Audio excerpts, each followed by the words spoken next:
Olá, bom final de tarde para você que está ligado aqui no Destaque Rural Notícias, edição de hoje, terça-feira, dia 22 de maio de 2018. A partir de agora, as informações do agronegócio, informações sobre economia, o clima e também as cotações. Lembrando que você pode participar do programa que vai ao ar ao vivo todos os dias de segunda a sexta-feira às 18 horas. Você participa através das redes sociais, também colocando aí a sua opinião sobre o programa e participando normalmente através das redes sociais.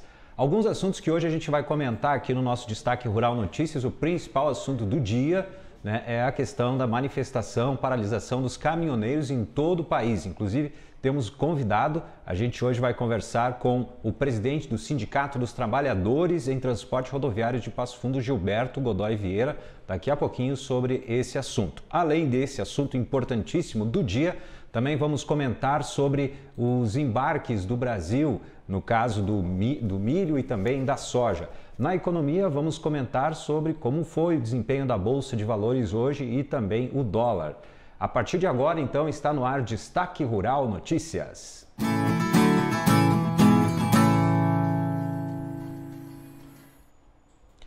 Principal assunto do dia, então, paralisação, manifestação dos caminhoneiros por causa do alto preço do diesel que impacta e muito o custo dos transportes. A Polícia Rodoviária Federal contabiliza um dado que tem até as 15 horas e 57 minutos, interrupções em rodovias federais de 22 estados por causa da paralisação de caminhoneiros nesta terça-feira. Os caminhoneiros autônomos estão fazendo bloqueios em estradas desde ontem no Brasil, pedindo a retirada de encargos tributários sobre o diesel.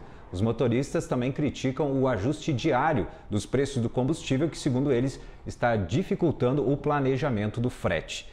Também sobre esse assunto, algumas associações se manifestaram em relação aos impactos, né, dessa paralisação e também da manifestação.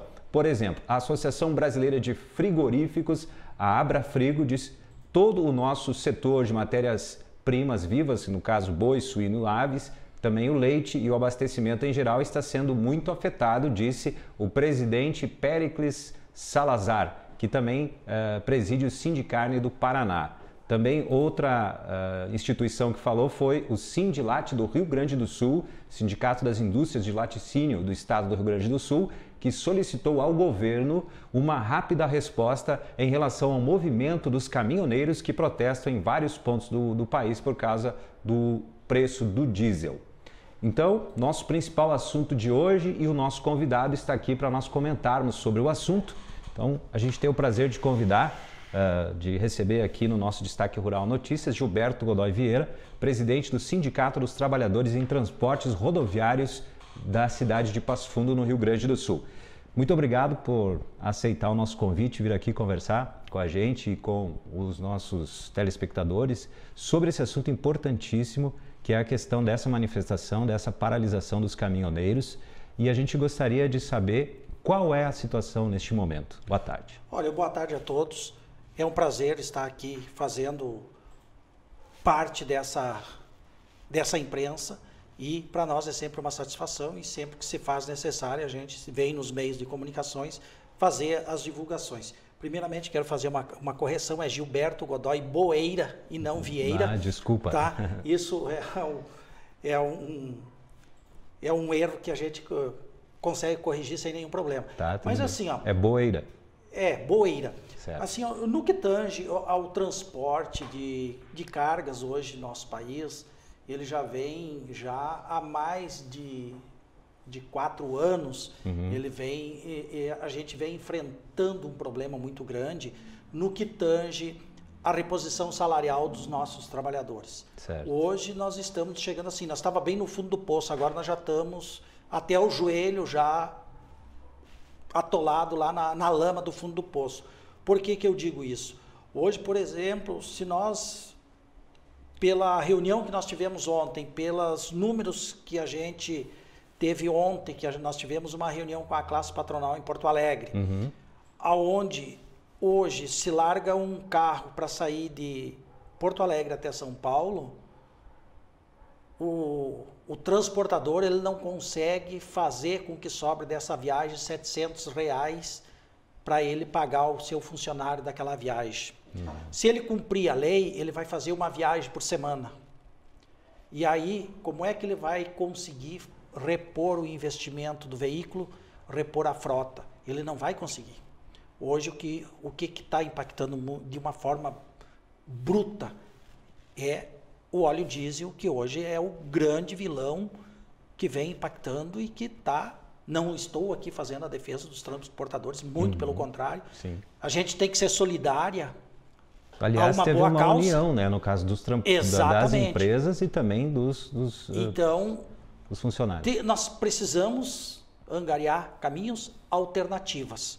Hoje a gente vê uma fome muito leonina na questão do governo fazer o tributo. Aqui no Rio Grande do Sul nós temos o ICMS mais caro do país, é o Rio Grande do Sul. Ontem, no meu retorno de Porto Alegre, após essa reunião, eu vinha com o veículo sintonizado na Gaúcha, onde vinha fazendo um controle, vinha fazendo uma análise dos movimentos que está ocorrendo nas principais rodovias. Sim. Um movimento no sentido de quanto estava custando o óleo diesel e a gasolina em Uruguaiana, quanto estava custando em Santana do Livramento, quanto estava custando em São Gabriel. Sim. E o que estava custando aqui na nossa região, aqui do Planalto Médio. Então, ele variava de 4,56 até 5,6 o litro da gasolina. Sim. E o diesel, provavelmente, sempre vinha no mesmo patamar. O que impacta na gasolina vai impactar no óleo diesel. Certo. Então, assim, está ficando muito complicado eu como representante dos trabalhadores, eu chegar com uma pauta reivindicatória na classe patronal e solicitar um aumento para a categoria para 12 meses, no sentido, o que eu posso dar para vocês? O que eu vou conseguir trabalhar daqui para frente com essa carga tributária do combustível que nós temos? O que nós estamos orientando os nossos trabalhadores, os nossos empregados dos transportadores, que mantenham os caminhões parados nos pátios das empresas, aqueles que estão regressando, se conseguir chegar até o pátio da empresa, da matriz ou de uma filial, que fique lá aguardando até uma nova ordem para nós vamos ver o que nós vamos traçar daqui para frente. Porque nós chegou num ponto que nós não temos mais como trabalhar, nós estamos tirando dinheiro do nosso bolso para fazer o cumprimento dos contratos que nós temos. Quanto impacta o preço do diesel no preço do frete? Olha, eu acredito, e pelo que eles repassaram para lá, tem empresas que ele não está tirando uma margem de 20% para pagar as suas despesas, para fazer o investimento da empresa. Então o impacto está muito grande. Por exemplo, tem empresas, onde a gente estava nessa conversa informal ontem, tem muitas empresas que já estão renovando alguns contratos com gatilho. A gasolina ou o óleo diesel subiu 5%, o embarcador vai repassar para o transportador aquele valor. Sim. Agora, tem embarcadores que não. Nosso contrato tem vigência por 1 ano. Aí o embarcador ou o proprietário do caminhão lá, que é o autônomo, ele vai ter que suportar um ano para trás, vai subir. Nós, pelo que está se aparecendo na estatística, a gasolina e o óleo diesel subiu 50% de janeiro para cá. Sim, sim. E aí, esses que renovaram o contrato lá em janeiro, como é que vão suportar essa situação? Tem cláusulas penais que vão ter que vai acontecer, que o embarcador vai cobrar a cláusula penal, e aí? Certo. Tem transportadores que vai ter que se desfazer de patrimônio para fazer o pagamento de cláusulas penais por descumprimento do contrato. Eu acho que ninguém quer ser penalizado, nós precisamos com encontrar certeza, o meio tem termo. Que equalizar, né? Até quando que está previsto para essa paralisação e essa movimentação acontecer? Olha, pelo que se vislumbra aí no cenário, já está ocorrendo os primeiros desabastecimentos, né? Então, eu acredito que isso aí, pela situação que se encontra aí, né, no momento, o protesto está ganhando muito corpo. Porque veio um protesto do caminhoneiro em si, que o pessoal diz, a imprensa comenta, Sim. que está sendo um protesto pacífico com um protesto objetivo. Qual é o objetivo?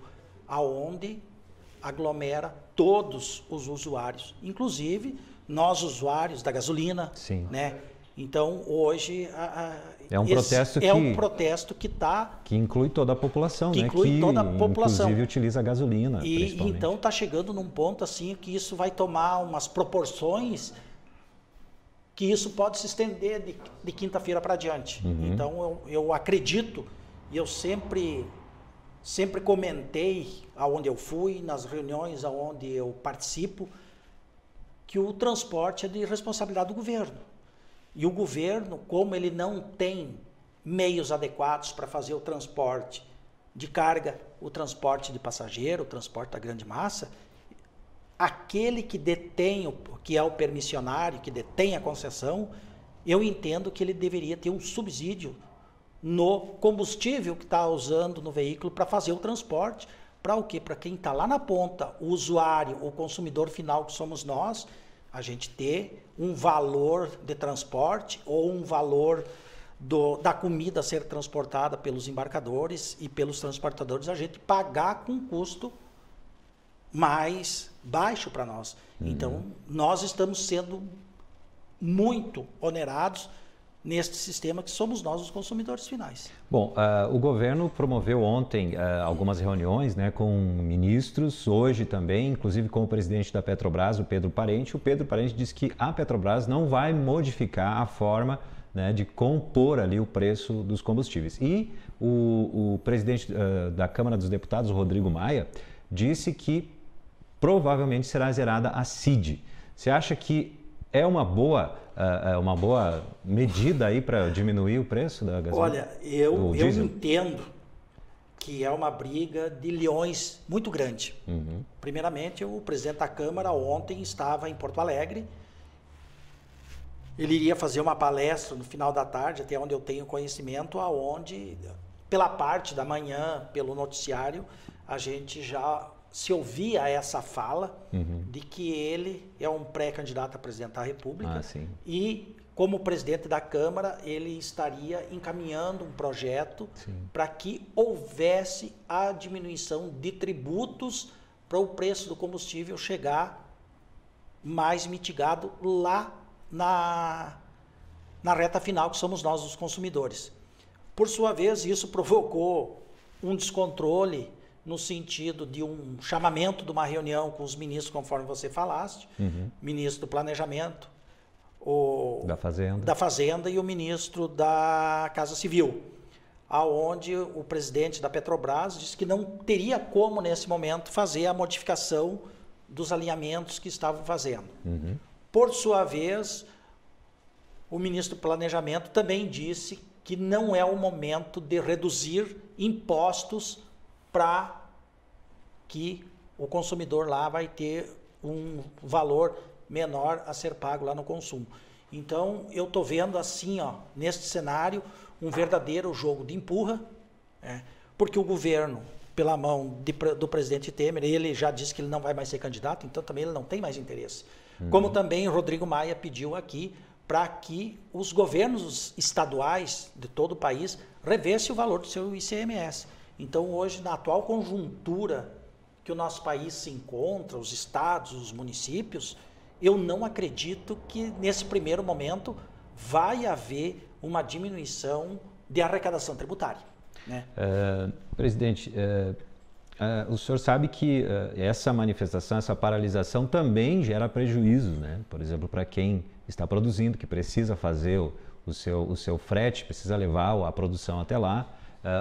O senhor mesmo falou do desabastecimento. Existe um ponto aí em que, por exemplo, os caminhoneiros entendem que é o momento de dizer deu para o movimento, ou vocês vão ir até o ponto em que realmente seja feito algo? Olha, eu acredito como representante dos trabalhadores nesta ocasião, a gente sempre tem que ser solidário quando está se galgando uma melhoria da maneira coletiva. Eu sou muito de trabalhar no sentido do coletivo. Para mim, a importância é o coletivo e não o eu. Sim. O que eu penso nesse sentido? Eu acredito que o desabastecimento em determinadas mercadorias, isso já deva estar acontecendo, porque todo mundo trabalha com o mercado bem regulado, bem enxuto de um dia para o outro, Sim. ou no máximo 2 dias. O que está se vendo, qual é o cenário, o plano de fundo que está ocorrendo agora nesse primeiro momento, eles estão lá por uma causa única. O que é? Fazer com que reduza o preço do combustível. Eu acredito que pelo menos que haja uma redução satisfatória, o pessoal não vai se levantar da posição que está para haver um retorno. Porque o que acontece hoje, a ideia do transportador é fazer com que a mercadoria falte na loja. Falta o arroz, falta o feijão, falta a televisão para aquele que vai, falta uma batedeira, falta o liquidificador. Então a intenção nisso é chamar a atenção de ter a falta do produto para que o governo comece a se mexer e ver, bom, o país nosso, 90% do transporte de carga é pelo modal rodoviário. Né? Então hoje nós estamos na seguinte situação, as nossas estradas não estão em péssimas condições, mas não estão em boas condições. E isso é uma situação que financeiramente também impacta, né? Lá no orçamento, no custo do transportador, do dono da transportadora. Então a gente vê nessa situação que a coisa está ganhando umas dimensões grandes e que o pessoal vai começar a incorporar, e eu acho que esse é o momento. O difícil foi dar o início bastante tímido, mas a gente está ganhando proporção.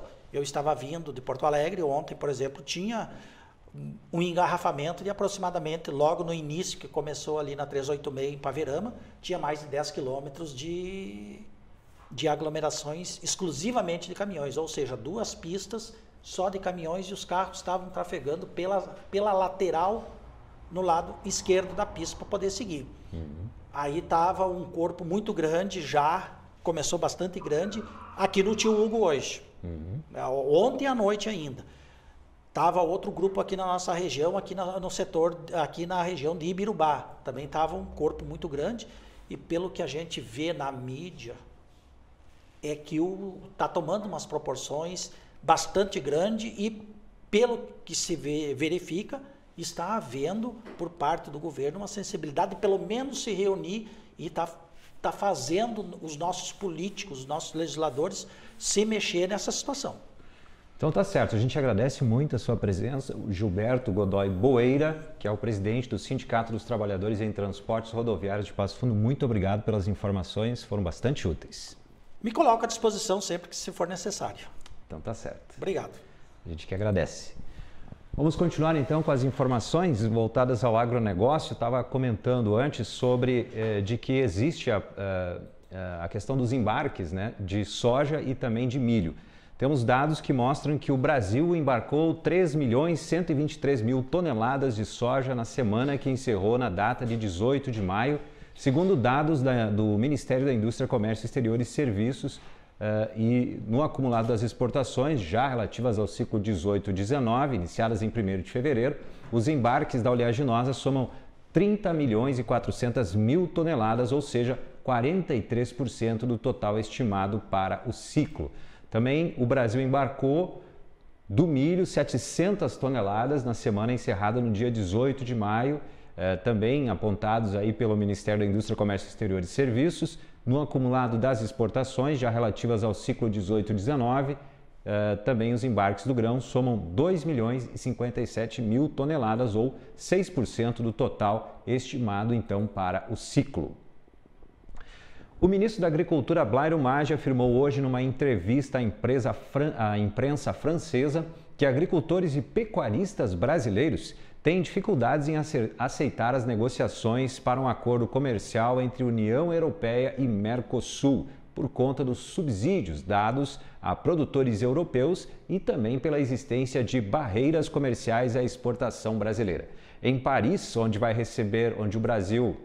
vai receber pelo Brasil o certificado de da Organização Mundial de Saúde Animal de área livre de febre aftosa com vacinação, o ministro defendeu que as negociações continuem. Ele admitiu que uma decisão política está perto e o acordo União Europeia-Mercosul próximo de ser fechado. Vamos agora às informações de economia?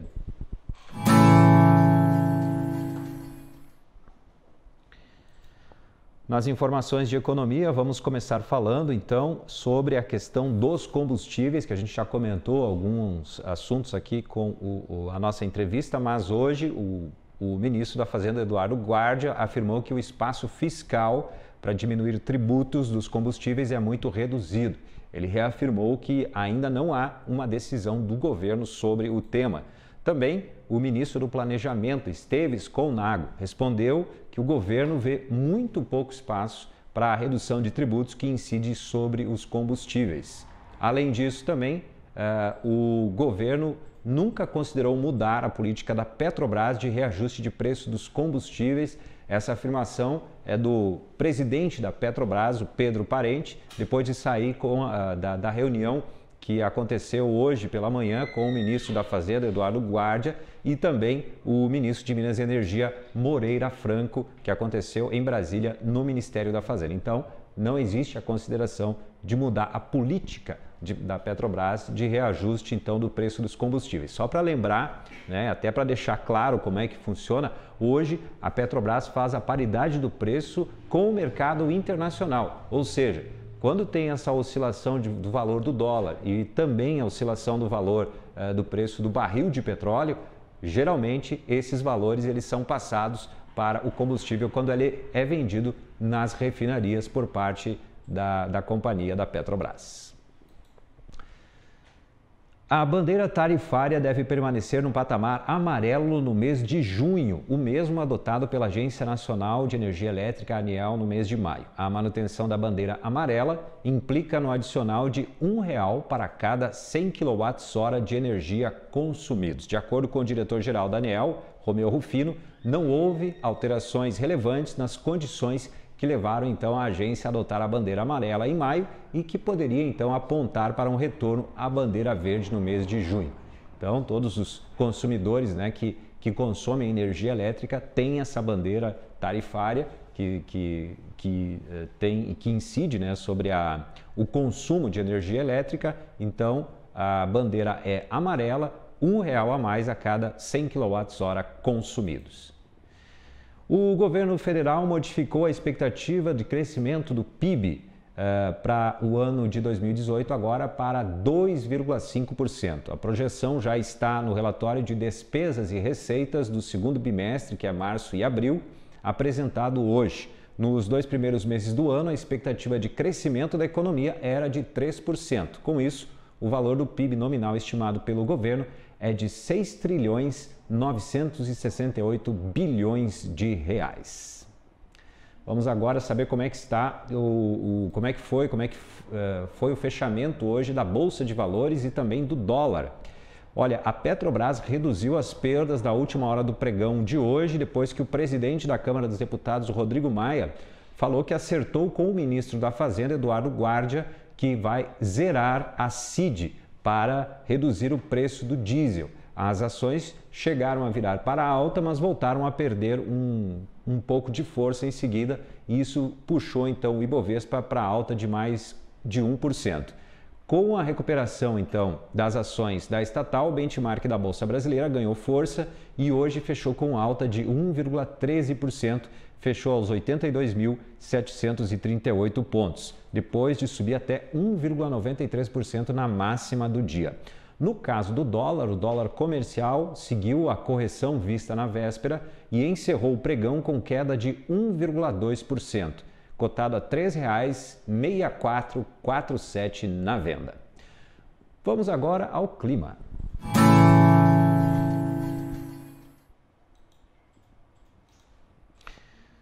Antes de passar aqui exatamente a previsão do tempo, quero trazer aqui algumas informações, porque a queda na temperatura em diversas regiões brasileiras desde o fim de semana tem sido assunto recorrente entre especialistas das mais diversas frentes de pesquisas na área.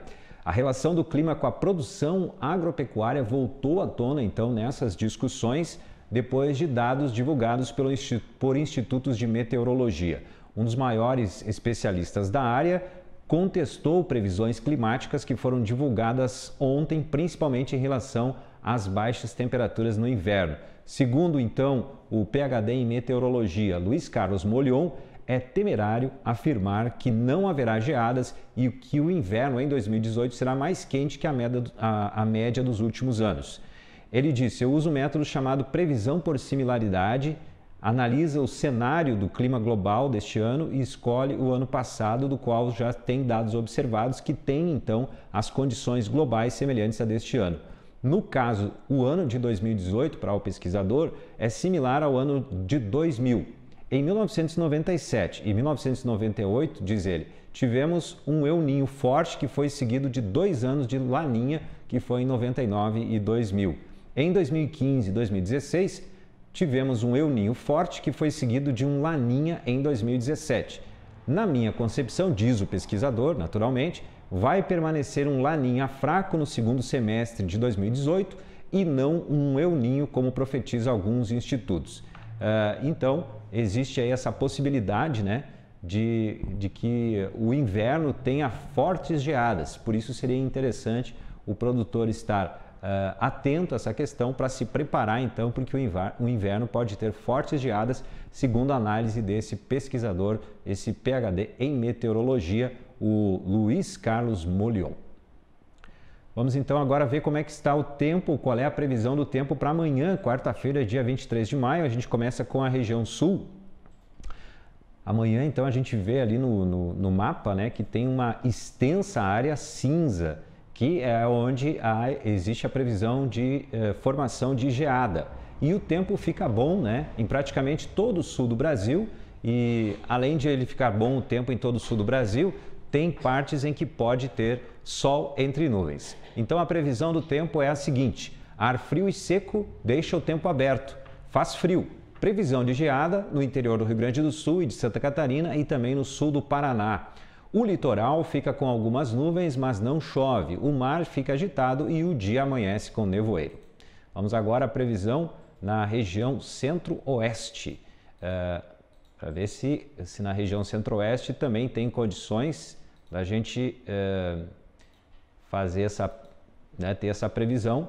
A previsão diz assim, ó, sol no centro-oeste, previsão de pancadas de chuva à tarde no norte de Goiás e no Distrito Federal. O ar frio e seco, diz a previsão, inibe a chuva nas demais áreas. A temperatura sobe, à tarde a umidade do ar diminui de forma significativa.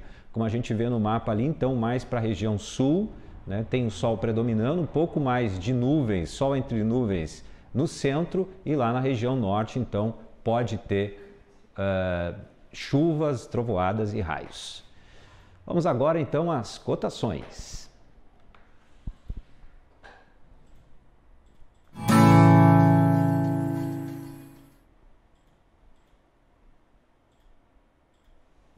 A gente começa então com as cotações. O farelo de soja Ponta Grossa, valor da tonelada R$ 1.520, cotação de hoje. O farelo de soja em Paranaguá, R$ 1.540.